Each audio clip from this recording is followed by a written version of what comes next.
found myself pondering these lines in that poem that I read you on. I mean, it's over and over. We would rather die in our dread than climb the cross of the moment and let our illusions die. And so I started thinking, what does that mean, climb the cross of the moment? What does that mean? We would rather die in our dread than climb the cross of the moment and let our illusions die. Well, number one, it's pretty awful, right? I mean, just to hear it, to what? I would rather die in my dread than climb the, and where is the cross, of the moment where I would let my illusions die? And what does that mean? That I would let my illusions die. It's interesting because he doesn't say, make my illusions die, I kind of like that. So I pondered that for a while, and I wanted to just share a few more thoughts about it. I know that most of you are disappointed because it's such an awful poem. Who wants to hear any more of it? I know you don't want to hear any more of it, do you? Huh? Yeah, it's an interesting poem. I don't understand it. Mr. Auden. Yeah. So it reminded me, I was telling you all, so I'm going to read it again, but I thought, what is the difference, so he begins this by saying, we would rather be ruined than changed. But what would it be like if you just silently, in yourself, right? I'll just invite you to do this, but I won't force you to do it because I'm not about to do it. What if you said to yourself, I would rather die, I would rather be ruined than changed? What if you changed we to I? It's a very subtle thing, isn't it? Like, he's very clever the way he put we in there. We would rather be ruined than changed. We would rather die in our dread than climb the cross of the moment and let our illusions die. But what if you really had the gumption, or I had the gumption, to say, I would rather die than be, I'd rather be ruined than changed. I would rather die in my dread than climb the cross of the moment and let my illusions die. Well, that changes the flavor of it just a bit, don't you think? Is there a kind of a desire to push that away or not? You don't have to answer that question. I mean, so when we were in Temecula, some of you remember, I love this poem by Emily Dickinson. I love this poem. And I thought of it because it's so brilliant. She says, and this would be like sort of, well, maybe I don't have it, maybe I wonder if I didn't. Oh, I have it, I just can't read it. Excuse me, I'll be right with you. Here I am. Okay, you ready? She says, tell the truth, but tell it slant. I just love that. Right? It's so brilliant. That woman she's wonderful. Her house is in Amherst, by the way. You can drive right by her house and go in. Tell the truth, but tell it slant. Success in circuit lies. Who knows what that means? Too bright for our infirm delight, as children eased with explanation kind, the truth must dazzle gradually, or every man be blind. It's an amazing poem, And, we could argue that Auden's poem is going to blind us, right? It's just the truth is too stark, right? That you can't really get it because it's just too stark. So she says, tell the truth, but tell it slant. I think every Dharma teacher, their job is to tell the truth, but tell it slant, because to some extent, it's a little bit too tough. Success in circuit lies. In other words, not directly going to it and saying, you would rather be ruined than changed, right? But success in circuit lies, asking you to, kind of like go at the truth obliquely, but not directly. Too bright for our infirm delight, as children eased with explanation kind explanation explaining the lightning that would scare a child. The truth must dazzle gradually, or every man be blind. So, so again, pondering the meaning of I would rather be ruined than climb the cross of the moment and let my illusions die. So what illusions is it that I don't want to die? And what is the cross of the moment? Where is it? I mean, it's like, so you say, well, you show it to me and I'll climb up on it, right? But I don't know where it is. Where is the cross of the moment? Does anyone know where the cross of the moment is, Raul? You know, a cross is horizontal and it's vertical, right? So that's a clue, I should think. The clue, you know, it's somewhere. So I wanted to share with you, every time I come here, coming down 7th Street, I invariably, you know, and of course one of these days I'm going to hit somebody on a bicycle. I invariably turn that direction and look up at the roof of St. Anthony High School. It's right there on the corner of 7th and 8th, right? And it quotes these famous words by Jesus. You shall know the truth, and the truth will set you free. You all heard that? You shall know the truth, and the truth shall set you free. So that's a good one also to ponder, right? So the truth, what is the truth? What is the truth that we're trying to figure out? And then what does it mean that it would set us free? I shall now tell everybody what the truth is, but you started laughing before I got it out. You're not supposed to know what I'm going to do before I do it.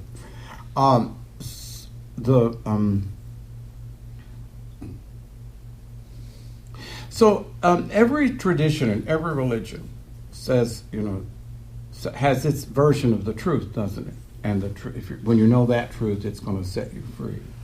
And every Christian probably is going to say, well, you know what the truth is. The truth is that Jesus is the Son of God. Every religion, every tradition would tell you that, you know, the truth will set you free.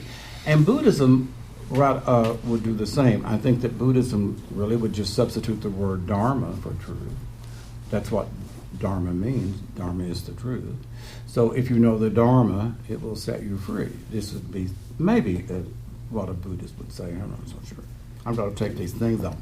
You look like you were very large. You were kind of scaring me. You're so big. So I want to share with you all, and I'm just puttering around with these little thoughts that have been popping in my brain. So I turned on TV and I was watching the funeral of Beau Biden. Did anyone see that? Joe's son died of brain cancer, and so it was very touching. And so they were all standing outside, quite the grandchildren, and it was very tender, it was very vulnerable, and Joe was bending over and kissing them on the head, you know, and the whole family was clustered. But it also had this ceremonial sort of thing, because there was the guards, and they were going to open the doors, and the music was going to start to play, and they screwed the music up. As a musician, I can tell you, I was very pissed. They had the sound wasn't good. They had it all mixed up. But never mind. But the door opens magnificently, and then the music starts, and then they came. The whole family comes down. It's a beautiful, beautiful building. So I'm thinking, as you know, what if you're from some other planet, right, or at least, or even some other continent? The door opens, and you see this beautiful building, right? Just stained glass windows, the columns, and there, right at the very end, is this big cross with someone hanging like a dead duck, right? It's like it's pretty awful. You know, it's like, what the hell is that about? You know, so there is this, you know, we're worshiping in this building, and then there's this man, or this, you know, this being that's hanging crucified on a cross. It's, you know, as I said, I do think that, you know, we pretty much it's so in our culture. We've so learned that we don't really have this negative reaction to it necessarily. But I'm sure that some people would just say, what on earth is that? You know, I mean, why are people elevating someone, you know, who's dead or looks pretty dead to me? I mean, you know, maybe if you're a Christian, you'd say that he lived after he was crucified. But so that just sort of, I was really interested in that, and it just got me to thinking again about this subject. So I sort of introduced it on last Sunday. We were talking, but that our resistance, our fear of change is profound, I think, for most of us, and because we don't want to give up what we are. We want to hold on to what is safe and what is known. We, you know, Christian Murray said, you know, that it's the known that we cling to. You know, we're terrified of the unknown. We'll do anything to hold on to what is known. So anyway, I wanted to just share with you that. So there's that cross in the church, and then I start thinking, okay, so he's saying we would, you know, that we would rather die in our dread to climb the cross of the moment.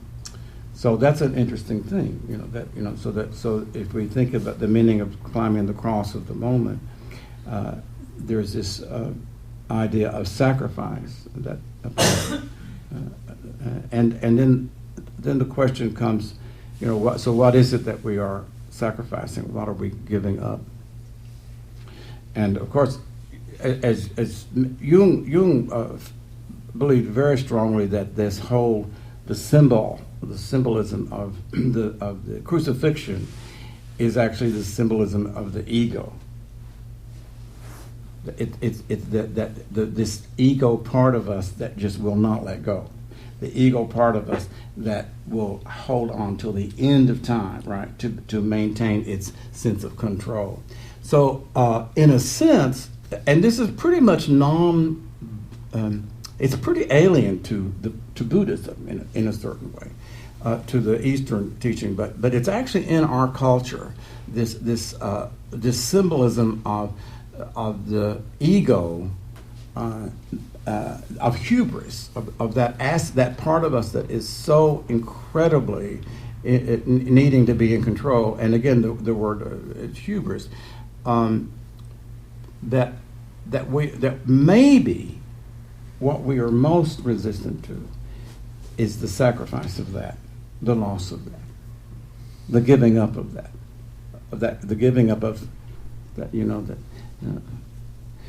I love the flag in Massachusetts that says "Don't tread on me." Right? I do think that that's the ego's number one motto. Right? You know, don't tread on me. You know. So those thoughts, you know, they all just sort of like have been piecing together in my mind, and so as you can see, I'm really moving towards this statement of that the meaning of climbing the cross of the moment. So I wanted to go back to this. This is really in our culture. This is in our Western culture. It's somewhat alien, I think, to the Eastern culture. I really do, but. So, like, I then went to this amazing, you know, the mythology of the story of Icarus, right? And his father was a great craftsman, and they were captured in Crete, if y'all remember this story. And his father, they wanted them to help them escape, so he constructed these wings, right, for his son and for himself. And he constructed these wings of feathers, right, and glued the feathers together. So they escaped from Crete. And so he tells his son, now, you know, he says, we're going to be able to get away, but he says, you mustn't swoop too low towards the ocean, because the ocean is damp, right? And that moisture will cause the feathers to fall apart. And you mustn't go too high, because if you go too near the sun will melt again, cause the glue to melt. So Icarus takes off, and you know, he's having a very good time, isn't he? He's swooping low, and he's swooping high, and he's swooping low. And of course, if you think about it, so this is really the essence of hubris. It is just the essence of hubris. It says, well, I can go pretty low and I can go pretty high, and I'm doing very well, and so I don't need to listen to my dad too much. So how exciting, right, to come near the sun? How exciting to soar so high above the earth that you're almost escaping gravitational pull. And of course, you all know the story. Of course, he comes too close to the sun, and his wings melt, and he falls to the sea. And I guess I'm not really remembering this exactly, but I think that's actually that's where the word hubris comes from.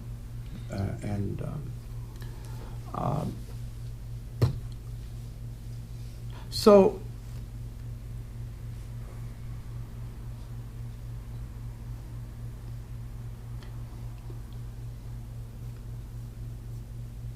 what is it that doesn't want to be changed if it's not hubris, if it's not that part of us that is incredibly tenacious at holding on, and that will do anything. It will become holy if it needs to become holy. I mean, it's really great. It can morph into almost anything, but it, as I said last week, I think that the thing that sort of does it in is this is mindfulness, is this constant attempt to be watching and watching and watching yourself, watching, like this little moment of anger, this little moment of greed, this little moment of envy. I have moments of envy. Does anybody else have moments of envy? I mean, big time, So I believe that what I concluded this week is that when we sit on our cushion, we're vertical and we're horizontal. And I think that that's really when we're climbing the cross of the moment.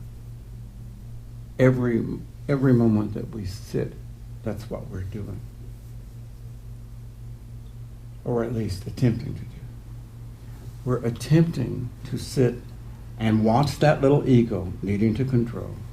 We're certainly not sitting to trying to destroy it, because as the way, it says, and let our illusions die, right? It happens naturally. It happens as the process. It's not like we can't do it. The ego cannot destroy itself. And that's something over and over that is missed, and sometimes even in terms of Buddhist practice, that, that you're going to kill your ego. That's a joke. We're going to annihilate the self. Hello? I mean, right? How are you going to annihilate the self? How are you going to annihilate what you are? It cannot be touched. It cannot be seen. There's in the Zen, they will say sometimes that you can't dash it with water. You can't hit it with, it's, what are you going to do to it? And yet we're stuck with it. And this week, I had this thought. I think being human is the hardest thing in the world. I think it's unbelievable to be a human being. I mean, it's a wonderful gift, but don't get me wrong, right? I mean, I'm very happy that you're a human. But to have this, it's unbelievably hard. It doesn't stop. It doesn't stop wanting for one single minute. I want a better moment. I don't want this moment right now. I want a better moment. I went to the mailbox on Friday and opened my mail, smiling, right, and opened up my mail. And who knows, maybe there's a check for $1 million in there, right? Or $10,000. But it was a check, it was a letter from the IRS announcing they're going to audit my income tax. 2012, 13, and 14. So I thought, oh, well. And that was after I had just gotten back from my physical, to have my blood test, and they couldn't find a vein. So then they said, well, you'll have to go to a lab now, right? So, but it was like one after the other. And so every moment this to that, so then the doctor said that I have to go have a monitor for 24 hours. I have to wear this stupid thing on my chest for 24 hours. Every moment is an opportunity to go crazy. It's just ridiculous. So I pulled that thing out, and the government said, I thought, oh my God, I'm going to go to jail. I thought, well, I don't know exactly why I would go to jail, but I'm going to. But it's really hard to be human. And I don't think it occurs to us. Does it really? Does it really occur to us? It's like to have this part of us that grasps, relentlessly grasping for anything that can make it feel good, because it wants to feel good. What's wrong with that, and then pushing away. I don't want this. This doesn't feel good, so we push that away. Ugh. And or then we, of course, we slip into, as Buddha said, we slip into a zone. We just zone out. I mean, it's just so tiring to be human. It's like, more or less, I think we're just worn out most of the time, right? So then we sit on the cushion. I mean, why not? It's tiring being a human being. I just think it's exhausting. And I really skimmed over Friday, I promise you. I mean, it was just one after the other, right? It was like people making amazing mistakes. But everything that happened was, an opportunity to either be alert and aware and attempting to find equanimity, or getting lost in the content of the experience. And so I got lost in the content of the experience. A great day. And so I wanted to read this for you. I love this so much. This is one of my favorite things. I don't think you all have ever heard it. But let's see if I can, if I've covered. Okay, so I'm going to just say this again, and then I'm going to read you this whole thing. First of all, I'm going to say that whether most of us kind of like are refugees, or what's left from the dogma of Christianity, it can be it's had a downside in most of our lives. But the truth is, as Carl Jung said over and over and over, the thing that so disturbed him was his fear that we were getting rid of we're throwing the baby out with the bathwater. He was so disturbed by that and that's why he didn't like the idea that we're aping Buddhism and the Eastern tradition, because that we were throwing away what he thought was part of the most precious part of our culture. And to some extent, that precious part is, as I was saying, is just that whole idea of a person, say like in the guise or in the form of Jesus, who was able to transcend their ego, transcend their greed, hatred, and delusion, which is Buddhist, right? But to transcend greed, hatred, and delusion, and to become a whole being, real. And so I just wanted to say that I think it's very easy to, you can read the Buddhist. I don't even know how I'm going to say this, but I'll say it anyway. But it's very easy to make the ego bad and evil, which it isn't. And you can see, like in Buddhism, there's a tendency to make that a pejorative.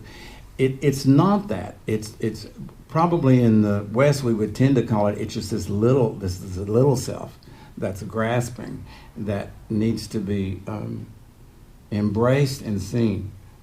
As Jung said, over and over and over. He said this, and I read this a few weeks ago to y'all. He said, what we need to learn is yea saying, not nay saying. Yea saying to these parts of us, not judging them and not condemning them, because then you judge it and you condemn it, and it just goes underneath. That's all it does. It just goes into the unconscious and gets meaner or worse.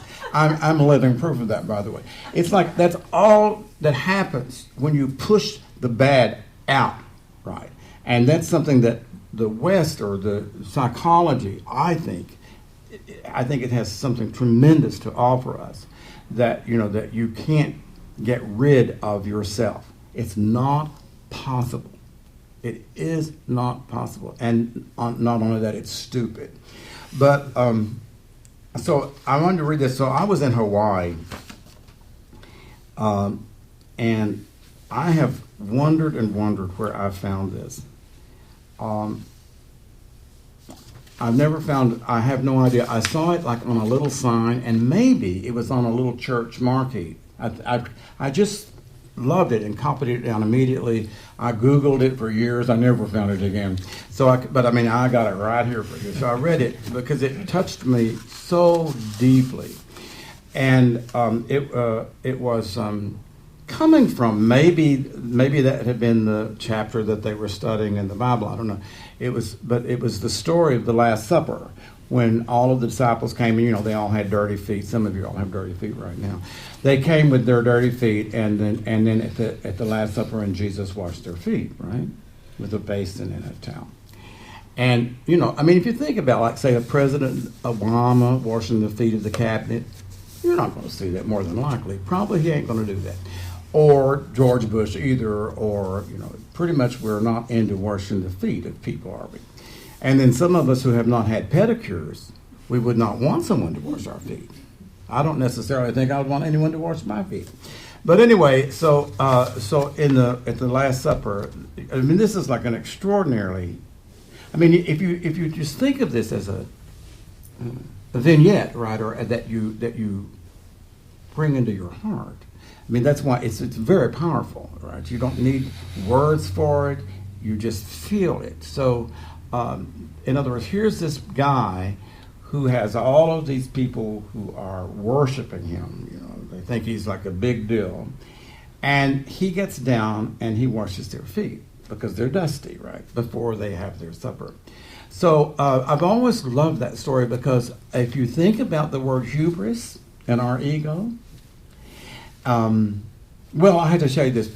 There's a famous story of, I love this. There was a rabbi, his people in the temple used to say to him, "Rabbi, why is it," they said, hundreds and hundreds of years ago, God used to come on the earth and talk to people. He never talks to anybody anymore.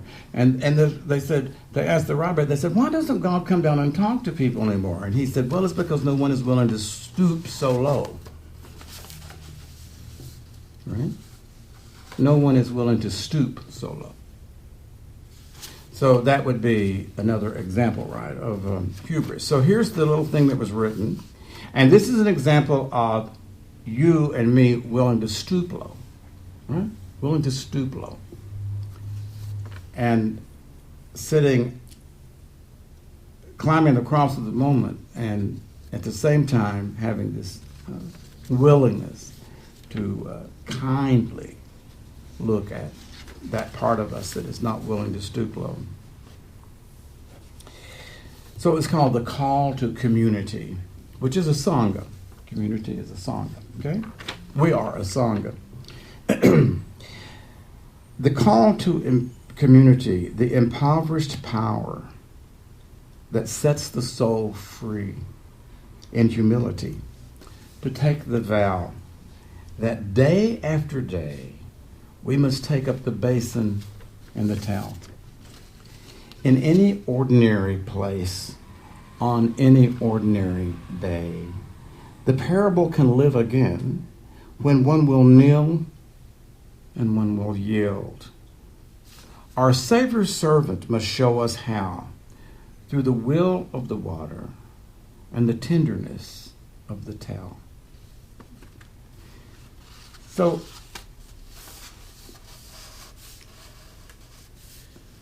it's this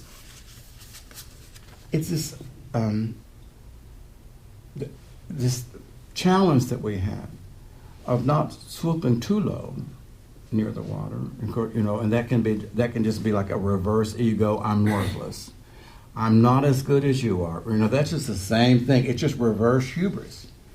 Flying to the sun, right, is hubris, and then dipping down so low, and feeling, that's just reverse hubris.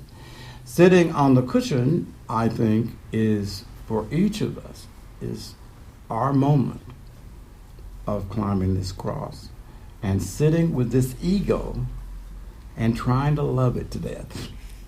Chogan Trooper said, "You can't kill it, all you can do is wear it out." Right? I love that, right? And I think that I prefer saying, "You can't kill it, all you can do is love it to death." So all you can do is love it to death. And if you can love it to death, it can let go. And then we have this possibility of what will you say? The basin in the town, the tenderness of the town, and the will of the water. And that you can tell everyone. Isn't it clear that I'm finished? Is it? I'm beginning to tell when I'm finished.